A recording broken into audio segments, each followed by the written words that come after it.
We wish you a happy birthday. We wish you a happy birthday.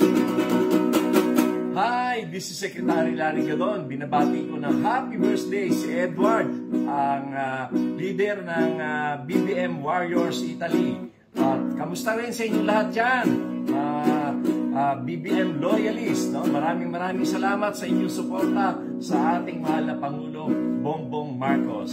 Okay? Oh, Edward, happy birthday!